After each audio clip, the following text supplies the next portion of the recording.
All right, guys, today I'm going to talk about my very first client experience, when starting my business, and just everything that goes into that and how nerve-wracking it was, what it felt like to give you guys confidence that you can do it, even though it may feel very uncomfortable at first. And you're going to be like, I don't know how to do this. Well, here we go. I'm going to tell you everything of how it works.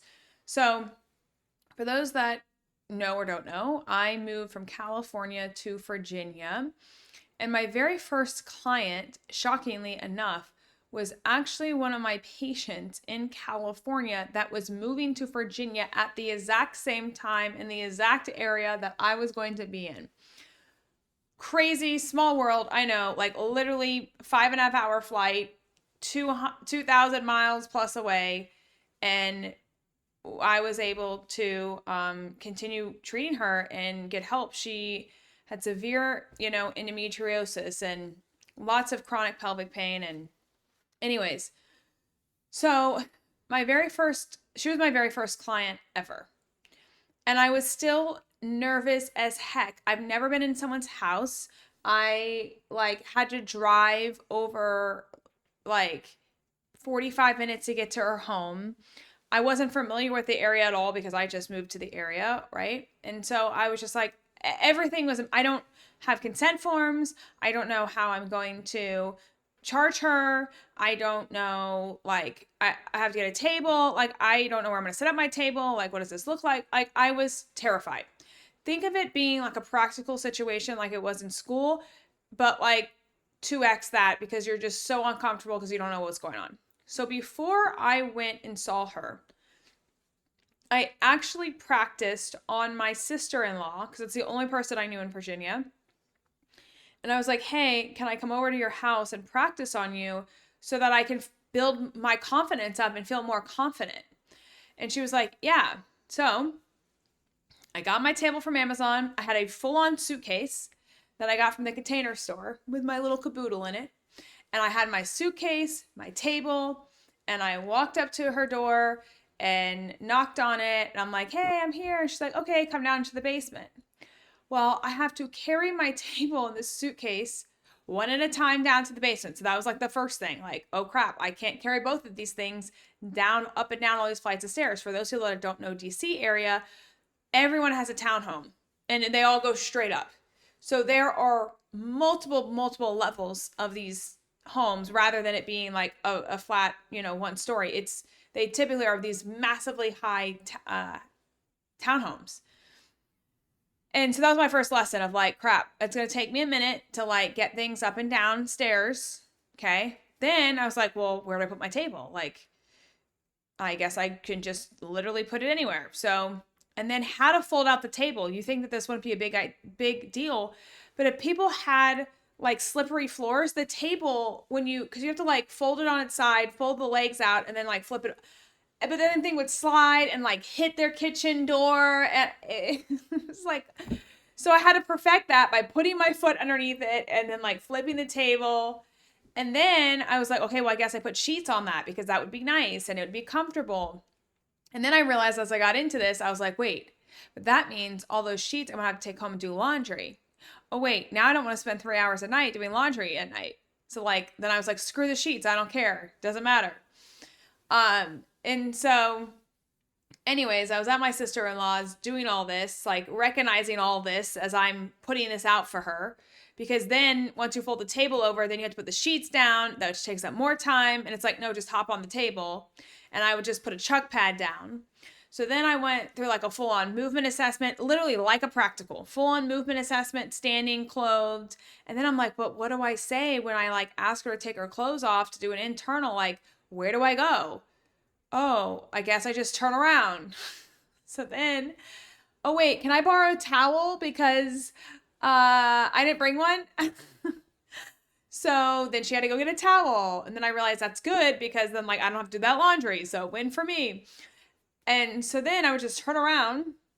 She got undressed. I came back to the table. Then I was like, oh crap. I don't have my gloves close to me.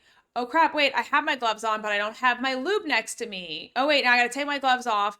So all of this I had to work through while I'm doing this basically practical situation. Like all those little details matter because you put your gloves on, you're ready to do a vaginal exam, and then all of a sudden your lube is in your suitcase on the floor and it's not easy to reach. And maybe you have like a pump bottle and it should be one of those things where you have to open it.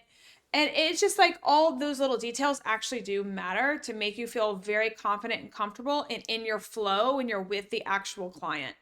So if you guys are starting out, I highly recommend you practicing this because this was my first experience with my client. And I did a practical basically on my sister-in-law.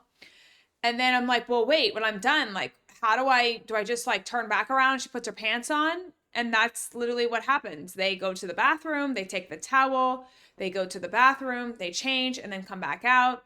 And I'm just sitting there. Okay, well, when I first showed up, what do I do with the consent? Oh, wait, I had to print it off at home because I didn't have Jane or PT everywhere. And I literally was like, here, and they had to physically sign it. Oh, wait, how do I take payment? Before I leave the house, I'm like, here's my Venmo. Can you Venmo me? That's going to be this amount. Okay, yeah. And then a lot of times I would like leave the house and didn't get a Venmo and like wait for a Venmo, hoping and praying that my Venmo would go through. And so all these little kinks I had to work out. And then like, how do I leave their house when they're talking to me about their kids? Or how do I leave their house when I need to go to my next patient and I'm already late, but they're offering me to sit down for a tea and drink some tea with them? There's so many little details that I had to figure out, but you're able to figure it out, just so you know, just so you have hope. You're able to figure it out. But if you are concerned about like what this looks like, about going into someone's house and like, well, how does this look? And like, you feel like you need a lot of money to start. You don't. You need about $400 to start. That's it. And that's just for like supplies and insurance. That's really it. Like, how do I write a note on her? Oh, wait, I don't have Wi-Fi. So how is that going to work? Okay, well, I guess I could just do a note section on my phone and just type out her subjective part and then do the note stuff at home. Okay, well, I guess I'll do that. All that little stuff I had to figure out during that practical. And I didn't realize how beneficial that practical was. And it took me like 2.5 hours to get through that practical with my sister-in-law. But I was so thankful that I did that because then I was like, okay, then I need my lube. I have to make sure I get my lube ahead of time and put it on the table. And then I need my gloves here. And okay, wait, I need to make sure that they get a towel. And like all these little things help me process and feel more confident going to my client's home. Now, let's get to my client. So remember, I already kind of knew her, which is a benefit. So it wasn't like meeting a random stranger. So that was a positive. However, I was highly uncomfortable with the situation going into someone else's home. And I show up and I get there and she lives in this really small, tiny little townhome. And I was like, where do I put my table? Like in the living room, there was literally no room. In the kitchen, there was like slight room, but I was like, I'm going to do an internal exam in their kitchen. And I was like, yep, I guess I am. There was no room in the bedroom. So I was like, okay. So I come up and I'm like, all right. So I fold out my table in the kitchen and I'm like, I'm literally doing an internal exam in their kitchen. Okay. And, you just act like it's cool because it is cool. And I just did my thing and I'm like, wow, I actually could treat someone in their kitchen. That's no big deal. And, had her sign a consent form. I was like, just Venmo me. She went in the other room and got changed in her bedroom and then would come back out with the towel around her. And then, I had all my stuff on the table, even with like my cups and trying to get that organized. Like, where am I going to put that in reaching distance to where I don't have to keep going back to my bag.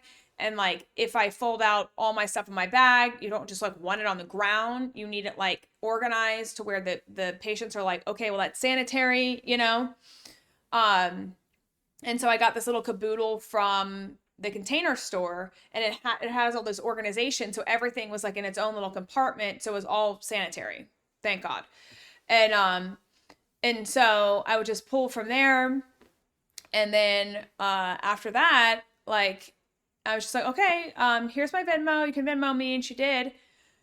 And I remember, I will always forget this. I remember walking back to the car and putting my table in the car. And I was so proud of myself because it was so outside my comfort zone of just feeling awkward, uncomfortable, unsure, all different things. And I completed my first ever patient and I got paid. And I will never forget that. I think I charged like $185 at the time. I will never forget that moment of treating that client and it just being a massive success. And the more I was put in these uncomfortable situations, like I remember another one that stood out to me. It was during COVID. She just had a baby and she could not walk up. She couldn't walk. Like she couldn't even, because she got pubic symphysis after she had a baby. She literally could not walk, stand, anything because it was so freaking painful. And she was terrified of me coming into her house because she thought I would give her her baby, COVID and her COVID. So this is in DC, remember this, okay? This is again another 50-minute drive, okay? I remember being in my full-on winter coat in her backyard with these massive townhomes, on either side of the fence. It is probably 40 something degrees, windshield, I don't even know, doing internal exams on her because she needed massive help. And I was willing to do it because I needed a client and I needed to help this girl because she needed to hold her baby. Like she couldn't even hold her baby. She couldn't even like it was just so painful. And that's what I did. I would go to her backyard and do internal exams while I'm sure the neighbors could peek over the fence. I mean, it's easy. The windows were like right on the fence. They could just easily look in. I mean, we had her covered and everything, but I will never forget that. And it's just you're going to be put in these situations where you're like, is this really happening? Yes. And you just have to roll with the punches and go with it. And I think that is, that just like makes you just more diversified and being able to handle any situation. And when I look back, I'm like, I did that. Like I really did that. And that's just like cool. So if you guys are like scared to start and like have your first experience with a patient, know that that's how it's going to feel. Know that it's going to be awkward. Know that it's going to be uncomfortable. I would highly recommend doing a practice round on someone, anyone. And even it could be a stranger if you don't know anyone. Make it a stranger. And just say, and literally just be honest, this is my first client. I'm just trying to, get out the kinks here. I'm just trying to do the best I can. And that's what we're going to do. And they may actually then become a client. And then after that, I started treating people for free on trailheads. Like seriously, that's what I did. And without a table, without a shirt, without cards, and I would treat them standing in parking lots. And that's how I got my first clients. I treated them for free. And then they would refer friends or they would be like, oh, I need you. And the rest is history. That's it.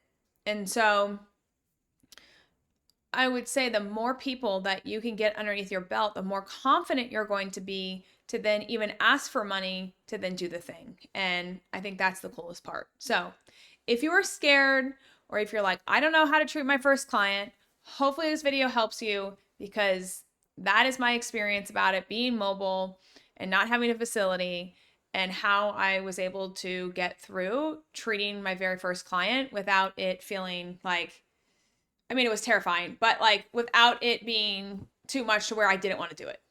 So hopefully that helps, guys. We'll talk soon.